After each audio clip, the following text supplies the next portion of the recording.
online. We will see how this works.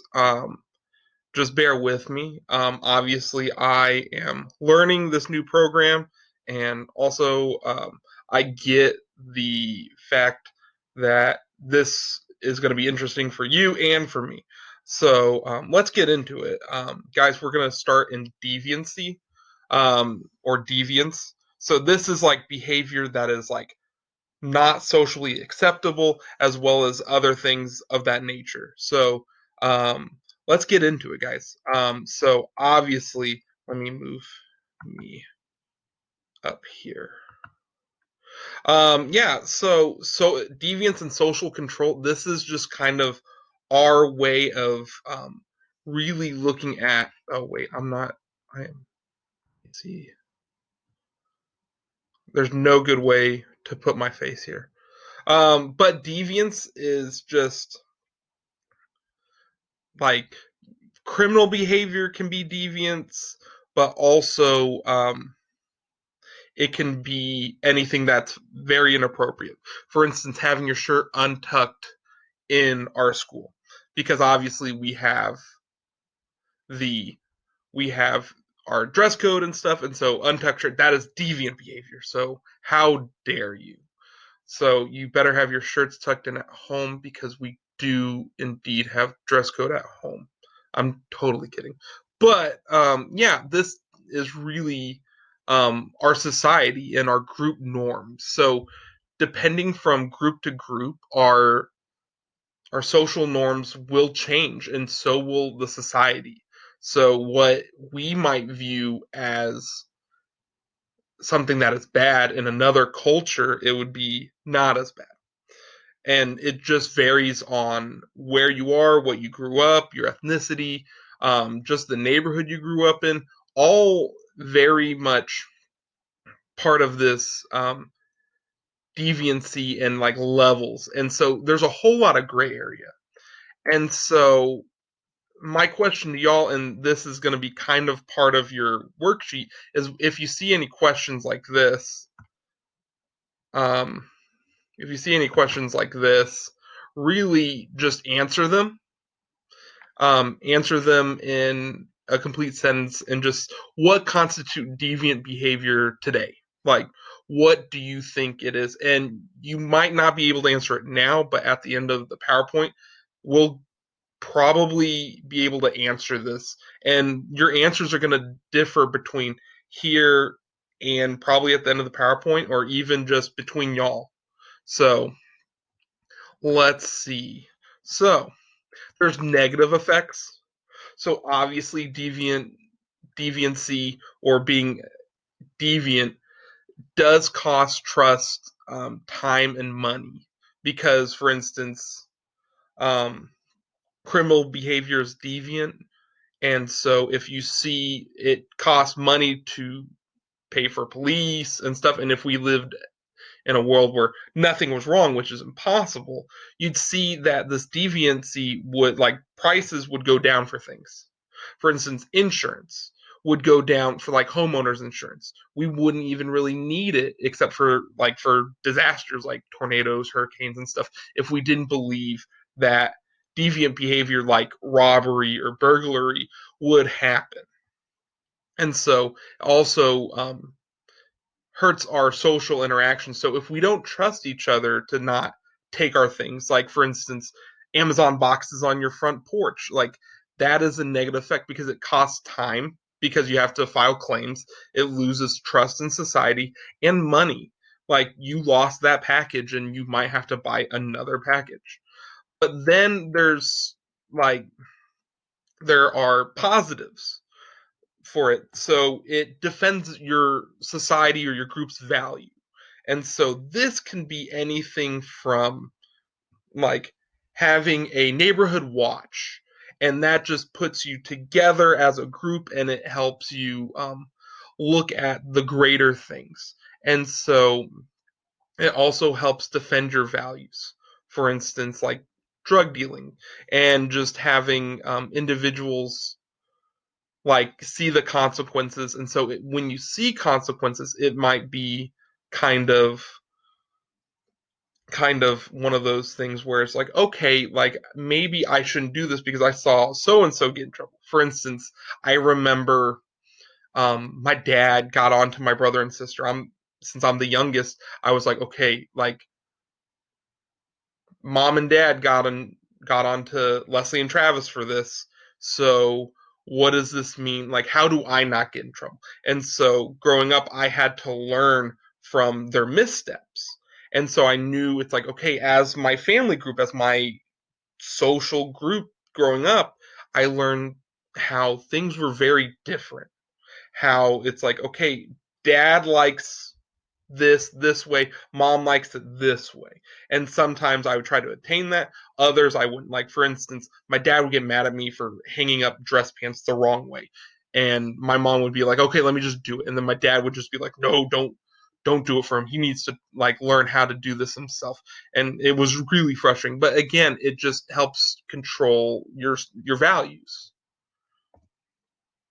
And so, continuing with this, there's negative deviancy, and like this is it fails to meet our accepted norms, and we reject or misinterpret the norms. So this can be a number of things. So this can be dropouts because like as a society you should graduate high school. That is one of our things. And some people drop it out because they're like, "Hey, I don't see the value of education. This norm of education is not anything we want." And then it's like, "Okay, well, I don't want to be a part of society, and society has failed me."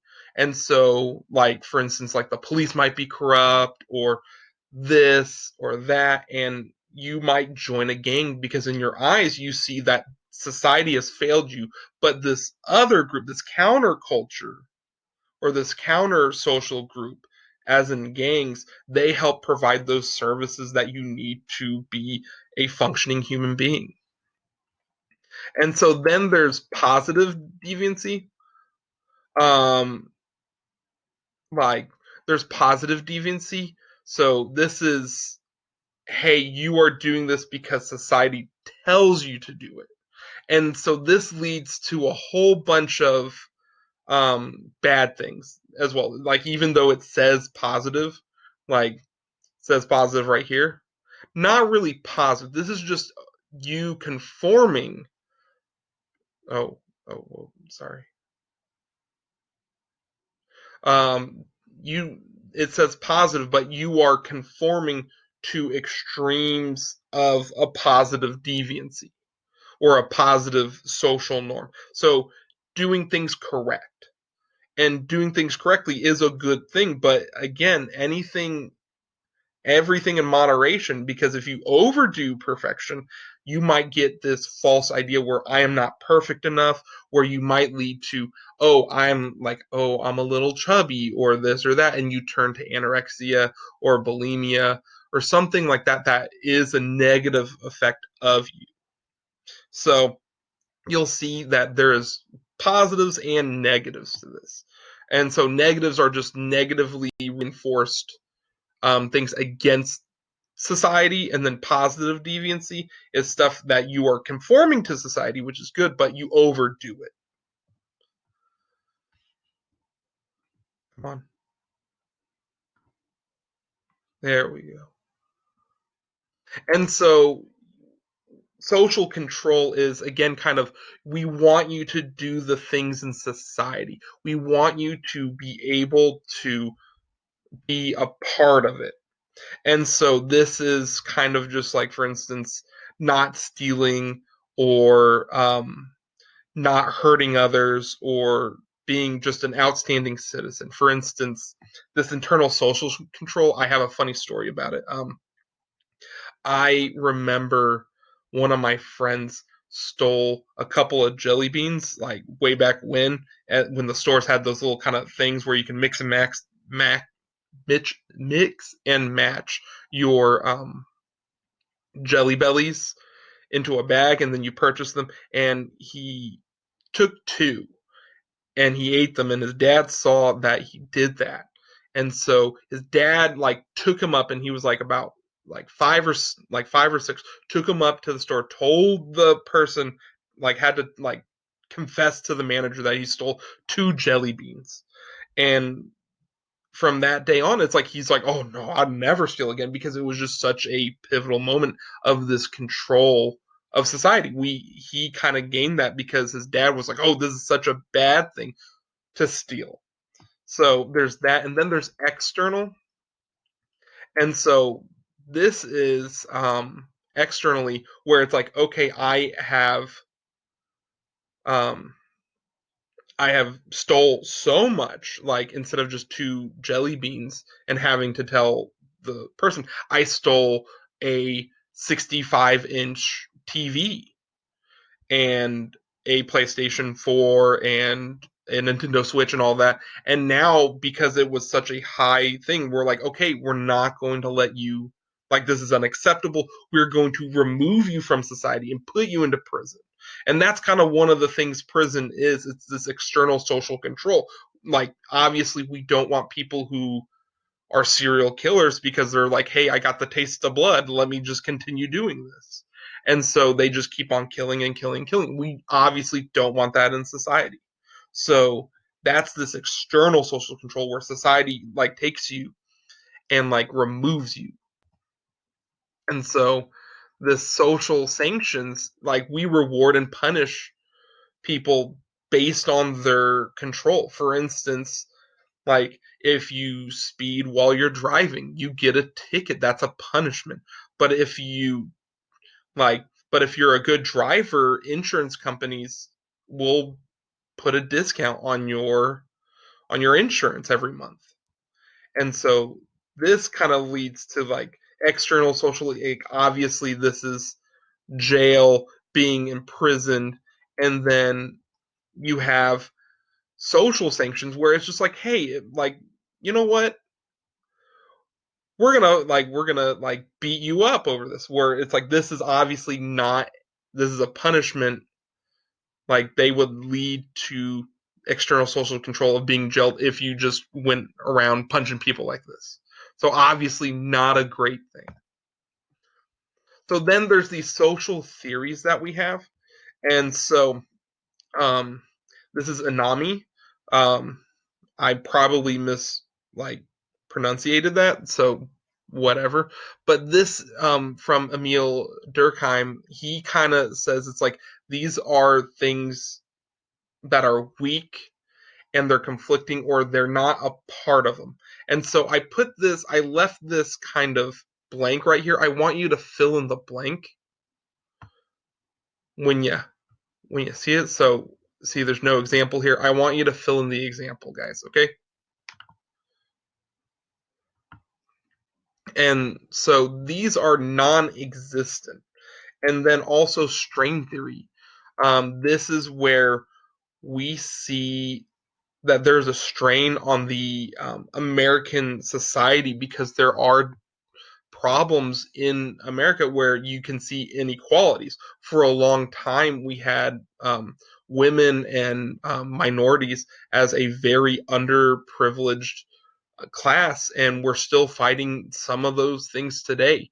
And this puts a strain on our society as a whole, where we can't obtain cultural goals because there is a belief that it's like, okay, they have it better than I do, so I'm going to break societal codes so I can get ahead of the Jones, keep up with the Joneses. And so then there's control, where it's like we have to have this strong bond between the individual and society. So if you have a strong um, societal connection with yourself, where it's like, okay, I'm going to do what's right, I'm going to do what's good, this is going to be good for you. But if you don't have that, because you might have grown up in a broken home or in a bad situation where you saw people doing illegal things, yet they were good to you, this can hurt you. Or this could hurt you in a societal way where you are trying to figure out your place in the world, and you're saying, well, I know being a drug dealer is bad, but the person who took care of me all this time because mom and dad were out of the picture was a drug dealer, and they were all right and they were good to me. And this is this weird kind of strain on our culture, and it's where we have these weak kind of gray areas in society where society has left, and so you have to do something probably not like right in the eyes of society. For instance, like stealing food to feed your family because you've been out of a job, stuff like that. So you see this control theory happen. And so I love this video. If you ever seen this, it's just like this kid did like some sort of like weird crime. I think he stole something, and they interviewed him because he was like quote unquote arrested, and it's just like, well, why'd you do it? It's like, well, I want to do hood rat stuff with my friends. And I laugh at this. So if you ever look up hood rat stuff with my friends, you'll see this video. It's hilarious. And then I might need to move myself somewhere else. I need you to write this kind of, I'm trying to find a good, I think I'm good right here. Um, am I good? I don't think I'm good. Here, I'll put myself somewhere. I'm the cat shooting. That's me. So, responses to strain, and this is from sociologist Robert Merton. So, there's innovation. And so, this is where you accept goals of success. So, having money, being rich, doing all this is innovative. And it's like, okay, I want to get these goals, but I'm going to do it by illegal means. So, like drug dealers. And then it was just like, you have to do this in this society where you're like, okay, here's that. And then there's ritualism where it's like you do the same thing over and over again. And you reject the goals of success, but you do it legitimately. So this like I kind of struggled with this, but for instance, is just like a bad teacher who doesn't care about their students or is like just phoning it in and is just cashing in the paychecks. They're like, oh, I'm only here for the summer vacations. That is kind of ritualism where it's like society is like, that's bad, but they're not doing anything like illegal. They're just crappy. And then you have retreatism. Retreatism is both legitimate means and the approved goals of success are rejected. So these people do not care about goals. They don't care about success. These people are fine with the situation that they've been given. So these are drug addicts where they're like, yeah, I know this is wrong, but I just don't care. Or homeless people where it's like, obviously, you should get a job and try to promote yourself. But it's really hard. And you can list this from everywhere, like under the sun, where you have, for instance, like hermits, people who live in the middle of nowhere, or like the Alaskan bush people are kind of retreatism, where you have both goals of society are rejected, and sometimes they break the law, like they break the law by living on government land and away from society. And then you have rebellion, which is just like, okay, like we're rejecting everything and we're going to create our own goal. So this is like militia members. Um, you can almost think of Batman as a rebellion because he rebels against society in a good way. But he doesn't, he has a new set of goals where it's like, okay, this is my thing. This is what I'm going to do. He's rebelling against society.